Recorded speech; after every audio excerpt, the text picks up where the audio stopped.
Hello, my favorite people. Welcome back to my channel. I want to go ahead and share with you today a couple of tips on how we can make it easy to talk to anyone and start a conversation. So, a couple of tips.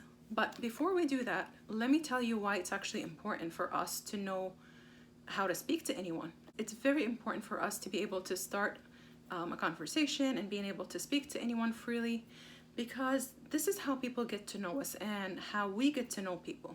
And the world is amazing with variety of people. It doesn't get boring. To be able to speak to anyone, have brief questions. Not basic question, not boring question, because again, we want to get to know people on a human level. We want them to get to know us. So we can have brief questions like, oh, the weather is nice. We all know that, but it's been used so many times. So how about like if you're in Starbucks or if you are in line and want to start a conversation with somebody that you see that looks good or that you see friendly or that you are interested to get to know, then you may want to ask them like, so I'm here for the first time. And be honest, I'm here for the first time. Can you suggest anything for me? Or, hey, can I, if you don't mind me asking, find out what their favorite order is? I'm looking to order something new if this is not your first time in the place. And then before you know it, they will be like, oh, okay, so this is my first time also. Oh, okay, you have something in common. New experience for both of you. And you can take it from there. Or they will reply and say, my favorite order is this. And then from there, you're like, oh, you're so familiar with the place. Do you live close by? Do you work close by? And that's another question within a question.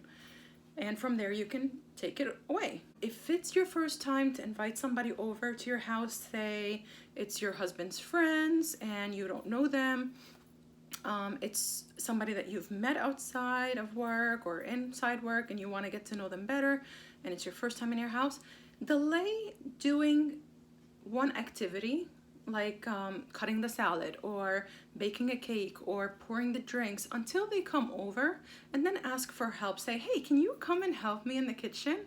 Because once you actually do that, then it's like an icebreaker. And when you're actually communicating over an activity, it's not as intense on you or them. So it's more relaxed and less stress for both of you. So I would recommend definitely always trying to do an activity and getting to know somebody. That way it's just easier for both of you. Now, if you are a person who is outgoing and brave and does not mind straight up asking like, hey, how are you? What do you do for a living? I would like to be friends with you, or anything like that, that's awesome. Good for you. Do it. However, to actually be able to have good relationship, even though you've got that outgoing personality and that braveness in you, you must make sure that you are really, really welcoming and you are really attentive and you are listening, and you make sure that the person in front of you feels that way, feels they're comfortable, feel that they can trust you, feel that you are listening. Once you have that set up, you're good to go as well. I hope these quick tips help you guys, and let me know if you try any of them. Let me know how it works out. Of course, after we're out of the quarantine and we can actually see people and contact them. But other than that, enjoy life. Somebody doesn't want to answer a question or doesn't want to get to know you, their loss. All right, guys. Love you so much. Take care. Don't forget to subscribe.